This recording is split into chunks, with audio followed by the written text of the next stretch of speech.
జానపదం కొత్త ఆట నేర్చిందా పాపలాంటి లేత పదం పాఠశాలగా కూనలమ్మ జానపదం పల్లె దాటి వచ్చిందా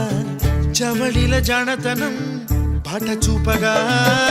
కుంచెలో దాగే చిత్రాలు ఎదురొచ్చేలా అంతటా ఎన్నో వర్ణాలు మంచులో దాగే చైత్రాలు బదులిచ్చేలా